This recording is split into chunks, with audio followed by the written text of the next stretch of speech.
Olá pessoal, sejam bem-vindos a mais um episódio do podcast A Questão de Deus. Nós estamos aqui, eu, Tarcísio Coelho, Leonardo Lepre e Emerson Spolauer também, né? E nós estamos nessa playlist, na verdade, né? Falando a respeito do quê? Dos diversos tipos de medo que aparecem, que surgem, né, nas mais diversas situações dos cristãos. Então, realmente a gente já falou sobre diversos assuntos aqui, né? O último dele foi sobre o medo de perder a salvação, né? Então, se você perdeu esse episódio, volta lá na nossa playlist que você precisa assistir. Mas antes de nós entrarmos, né, já na discussão, esse assunto de hoje é o quê? O medo de não ser aceito, né? Mas nesse caso aqui, não ser aceito pelo mundo, não ser aceito pelos grupos, não ser aceito pelas pessoas de uma determinada denominação, não sei. Aí você vai colocar aí no dentro do seu contexto, né, Léo? Tudo bem? Exatamente, tudo bem, Tarcísio. Joia. E é muito interessante, porque na verdade a gente vive num mundo em que o cristão não vai ser aceito mesmo, né? Então, assim. Não só ser aceito, mas perseguido, né? Inclusive. O seu medo. O seu medo de não participar do grupo é o de menos, meu querido. E a gente vai entrar nisso, exatamente. Não é verdade, nesse assunto. É isso aí, com certeza. Com certeza. Até tossi aqui, gente. Muito bom. Então seja bem-vindo aí, né, a mais um episódio desse quadro, como o Tarcísio explicou. E eu quero já lançar a primeira pergunta. Vamos aqui lá. Comigo é assim, Vamos a lá. queima-roupa. É ao vivo. Não é? Exato. Everson, quando o cristão tem medo de professar a sua fé dentro de um determinado grupo, isso pode ser considerado um pecado grave? Bom, com certeza, né? Assim, depende do que nós entendemos por esse professar a fé, né? Acho que assim, um cristão, ele não precisa sair, né, Evangelizando lá no meio da universidade. Com uma Bíblia na mão toda hora, né? E dizendo isso, olha, eu sou crente, eu estou aqui, sou cristão, né? Eu sigo a Jesus e tal. Eu acho que isso aí não é uma necessidade, a não ser que o Espírito Santo te leve a falar explicitamente com alguém, uma situação ou outra, mas é óbvio que eu não devo precisar ficar levantando a bandeira, porque o cheiro de Cristo, que não é visível, mas é sentido, precisa ser sentido na minha vida, no meu comportamento, o jeito com que eu olho, o jeito com que eu falo, o jeito com que eu ajo e reajo. E as pessoas vão notar e devem notar a diferença em mim, devem notar o brilho de Cristo no meu coração, devem notar o cheiro de Cristo na minha pessoa. Então, assim, eu acho que isso é fundamental. Então, o cristão, ele não deve ter essa questão de ter que se impor, né? Ele deve chegar e trazer, né, Cristo a partir da sua forma de viver, da sua forma de existir. Da presença, das atitudes, isso, né? Exatamente. Porque muitas vezes de fato, colocar o ponto de vista bíblico cristão vai gerar alguns embates no mundo que a gente vive, com certeza. E às vezes embates desnecessários, ou seja, que não vão converter ninguém, não vão evangelizar ninguém, não vão te ajudar na santificação. Exato. Agora, por outro lado, o cristão não deve ser aquele que vai colocar, então, uma fantasia para ser aceito. Então ele está num meio lá onde as pessoas têm uma visão completamente liberal, secular, mundana, deturpada da verdade, imoral. Então ali ele vai ter que usar um linguajar imoral, porque senão ele não vai ser aceito no grupo cristão. Ele tem o seu comportamento de cristão. Pouco importa se as pessoas vão rejeitar, criticar ou não aceitar. O cristão não pode ter medo de não ser aceito onde ele está. Por quê? Porque ele está falando, ele está vivendo um evangelho de um Cristo vivo, poderoso, ressuscitado e transformador, que é o único evangelho que pode salvar a humanidade. Então, é assim, interessante, porque as pessoas aí fora, elas não têm medo de viver uma vida imoral, de contar as suas imoralidades, elas não têm medo agora de viver cantar as imoralidades, de mostrar que são sujos. Quer dizer, eles não têm medo da sua sujeira. Então o cristão não pode ter medo da limpeza. O cristão não pode ter medo de viver. Eu não estou ali para julgar uma pessoa, mas eu estou ali para viver o que eu conheço de evangelho. E o que eu acredito. E o que eu acredito. E eu não preciso, de forma alguma, colocar uma máscara, né? Ou não preciso, de forma alguma, usar as mesmas estratégias que as pessoas estão usando para ser aceito. Quem quiser gostar de mim desse jeito vai gostar. O cristão não precisa ser antipático. O cristão não precisa ser uma pessoa em si mesma, não precisa ser um cara chato, não precisa ser um cara que está repreendendo os outros toda hora, mas o cristão pode ser alguém agradável, porém mantido em suas posições, sem sair de suas posições. E é mantido em suas posições que, obviamente, alguns vão rejeitá-lo, vão criticá-lo, vão apedrejá-lo, e outros vão se aproximar dele e ser atraídos por ele, porque de alguma forma tem um coração mais aberto para as coisas de Deus. Que interessante, Everson. A sua fala me levou para um outro contexto para eu tornar essa nossa conversa um pouco mais complicada. Uhum. Quando a gente gosta. Quando a gente olha para essa questão das amizades e tal, da aceitação do grupo social pelo social, é mais fácil de se colocar nessa posição, né, de permanecer em Cristo. Agora, e quando eu vou para um contexto empresarial ou de trabalho, eu não vou nem chamar empresarial porque eu acho que isso acontece muito no serviço público, talvez até mais. Mas assim, no contexto de trabalho, aonde às vezes esse cristão pode ser forçado a se curvar a coisas que não são, ou seja, que não tem um bom odor. Ok, legal, muito bem. Muito bem. Então, há coisas que são negociáveis e há coisas que são inegociáveis. Então, por exemplo, às vezes é negociável, eu vou ficar quieto, não vou falar nada nesse contexto. Então isso é negociável, eu não preciso falar toda hora. Às vezes eu não concordo com nada do que está sendo dito, mas eu posso me eximir de falar alguma coisa para não criar polêmica maior. Para te preservar, por exemplo, num contexto de trabalho. Isso é negociável, desde que o Espírito Santo não diga fale. Se ele falar fale, você fala diante de presidente, rei, seja quem for, Suprema Corte, isso aí nada interessa. Nada vale diante de Deus, que Deus está acima de tudo. Importa obedecer a Deus do que aos homens. Se Deus mandar falar, tá falado, acabou, não importa. Agora, se o Espírito Santo não mandou você falar, às vezes é momento de se aquietar, se calar. Então isso aí é uma negociação que a gente faz para, às vezes, manter um bom relacionamento e falar na hora oportuna. Agora, tem coisas que são inegociáveis. Então, a minha fé é inegociável, a vida cristã é inegociável. Então, assim, o se curvar para fazer o erro, o cristão não deve se curvar. Ele deve assumir as consequências. Aliás, os irmãos da igreja primitiva, eles iam até a morte. Eles não se curvavam, eles tinham que simplesmente, muitas vezes, dizer Nero é Senhor, ou César é Senhor, e não Jesus. E eles, isso não falam. Eu vou até a morte, porque quem é Senhor Jesus, não é César.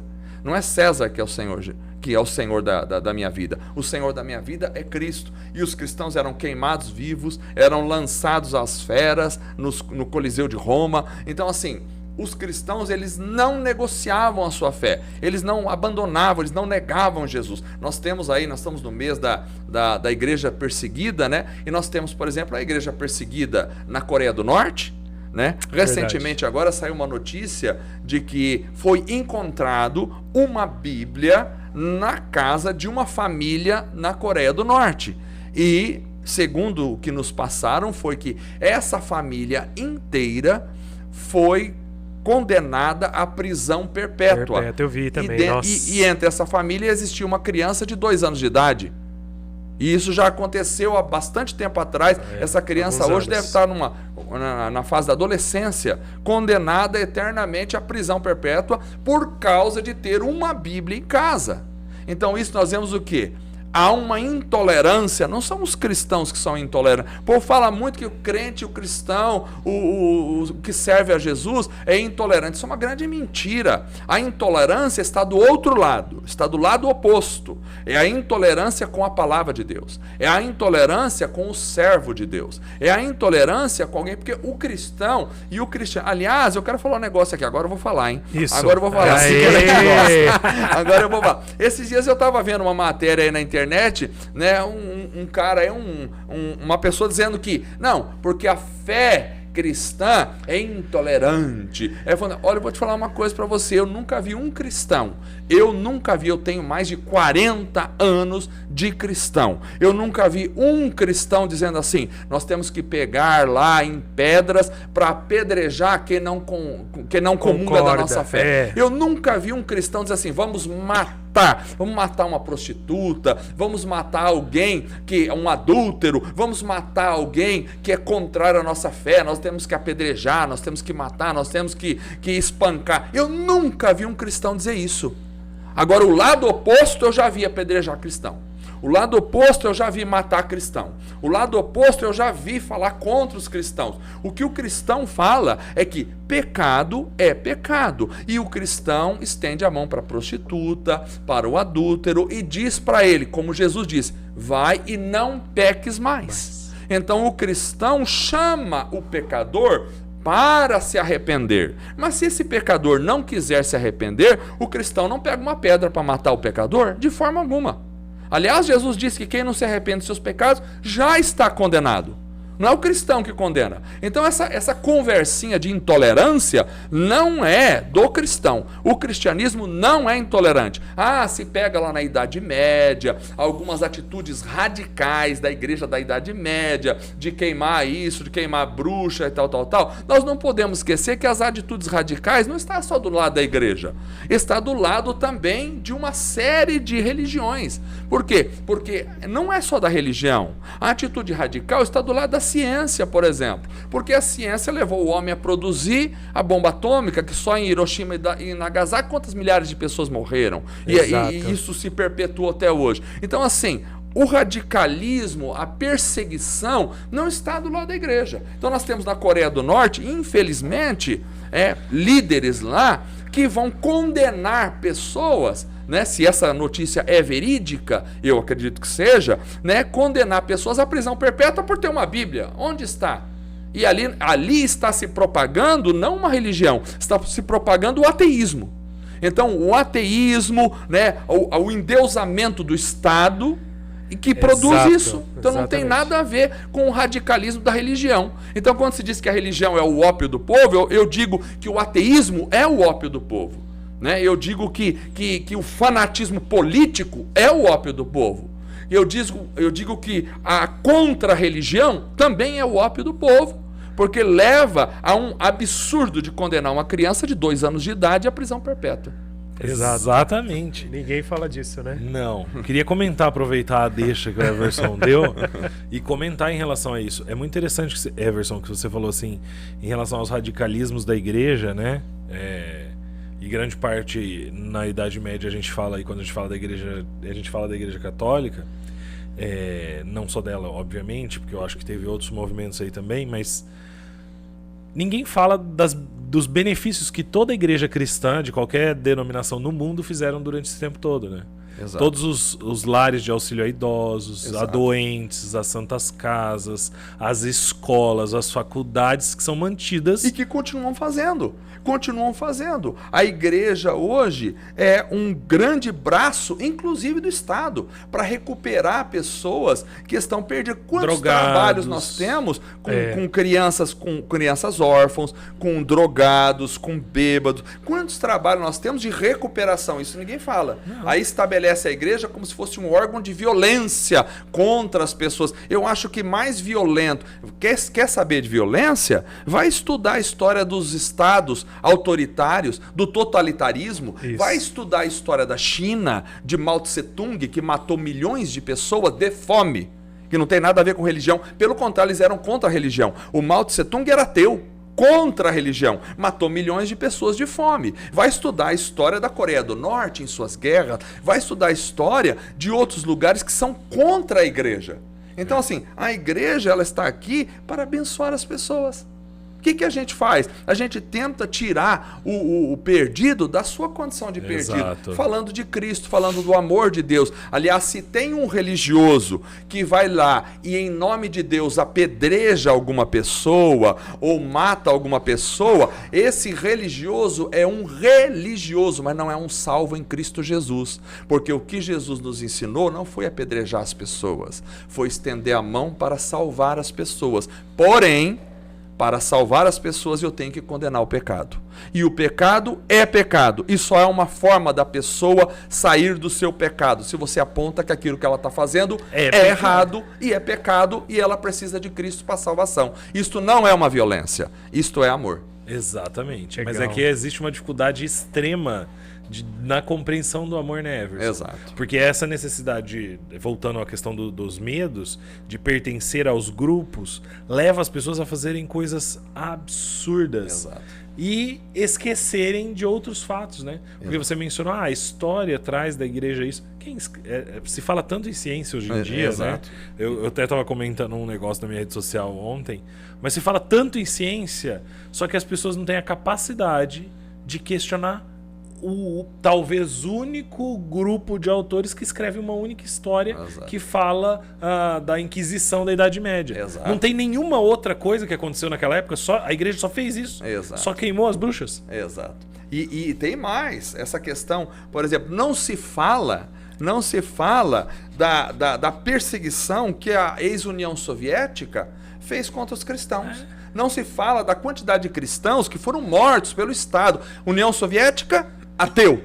Então, assim, contra a religião. Aborto. A violência não veio da religião. Quantas crianças veio deixaram de nascer? Exato. Não se fala, por exemplo, da perseguição que Cuba fez e faz contra os cristãos. Nós temos provas de cristãos morrendo de fome, encarcerados em Cuba, por causa de uma ideologia política e ateia, contra Deus, contra a religião. Então, assim, a violência não vem da religião, vem muito e muito mais do Estado. Agora, se vier alguma violência da religião, ela não vem de Cristo.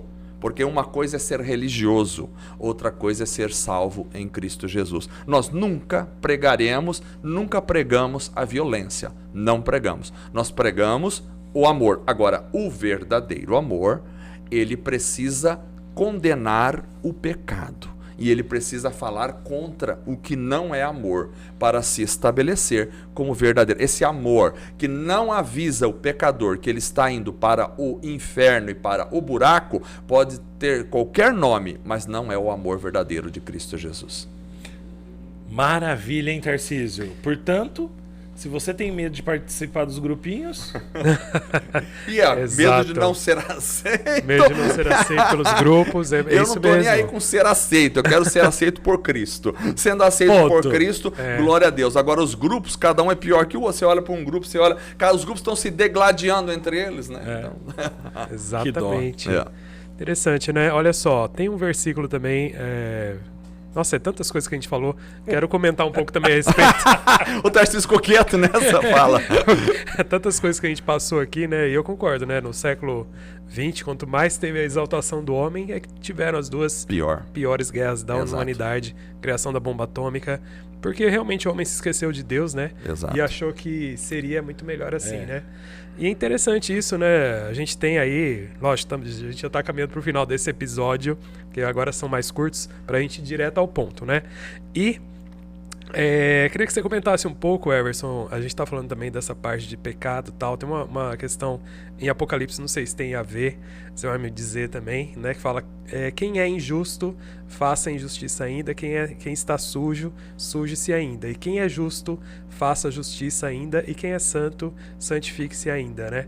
Então vai muito disso também, eu acho que, não sei se a gente pode fazer alguma ponte a respeito disso que a gente está falando, a respeito você falou do cheiro de Cristo, né? De exalar essa santidade, não provar por A mais B, nem fazer propaganda disso, né? Mas também não se vender barato também para impressionar ou agradar os homens e não a Deus, né? Será que é alguma coisa assim? Exato. Então, assim, aí vai falar da volição, né? Da vontade de cada um.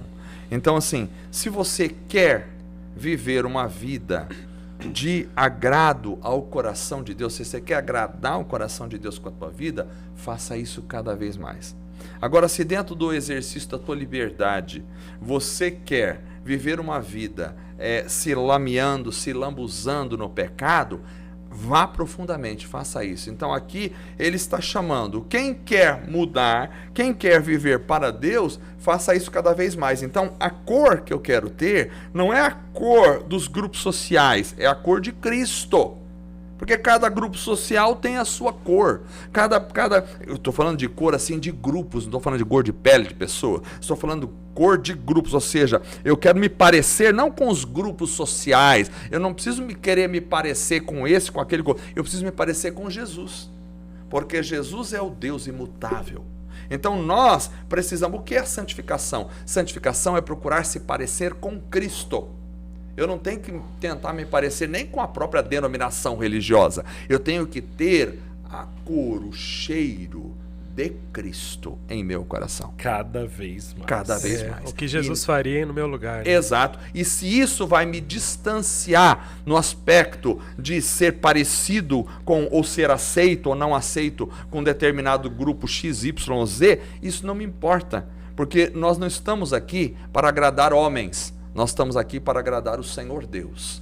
Então, a Bíblia diz, o mundo jaz no maligno.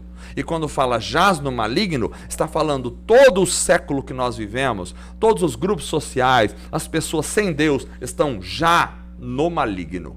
Então, nós não temos que buscar, aí eu preciso ter uma aprovação. Então, se as meninas da minha, vamos supor que eu fosse uma adolescente, né? E todas as adolescentes estão vivendo uma vida sexual ativa, então eu, para ser aceito no grupo, eu tenho que entrar para essa também. Senão, aliás, o que a mídia faz, geralmente nas suas novelas, é caricaturar a virgindade como algo retrógrado, idiota, do passado, imbecil, idiota. Aí quem está vivendo isso, então se torna um ingênuo tontinho. O esperto para a mídia, né, essas mídias grandes aí que estão aí, o esperto para a mídia é aquele que sai com todas, é aquele que vive uma vida promíscua. Esse é o bonito e é o esperto, e não é isso que Jesus fala. Então, para parecer com a imagem ou para ser aceito por esse grupo da mídia, eu prefiro ser exatamente o oposto. Eu quero me parecer com Jesus, porque a mídia vai passar com todas as suas concupiscências e pecados, mas aquele que faz a vontade de Deus vai permanecer para sempre. Amém. Sensacional, né? Mais algum comentário, Léo? Eu tô satisfeito. Satisfeito? Olha, então vamos finalizar esse episódio especial falando aí, né, a respeito desse tema aqui. Espero que não seja censurado. A gente vai jogar... Desculpa, no YouTube a gente vai ver, tá brincando. Mas super legal, né? Se você chegou agora, né, no nosso canal, veja desde o começo essa playlist que a gente tem trazido a respeito dos diversos medos que podem ocorrer no universo cristão. Então, fiquem conosco, né? Compartilhe essa mensagem para os seus amigos, parentes, enfim, namorada, etc. E vamos em frente aí, que vai ter muito mais novidades aí no nosso canal. Então, obrigado, Everson. Ok, grande abraço para vocês. E obrigado, Léo. Maravilha, Tarcísio. Até a próxima. Até mais.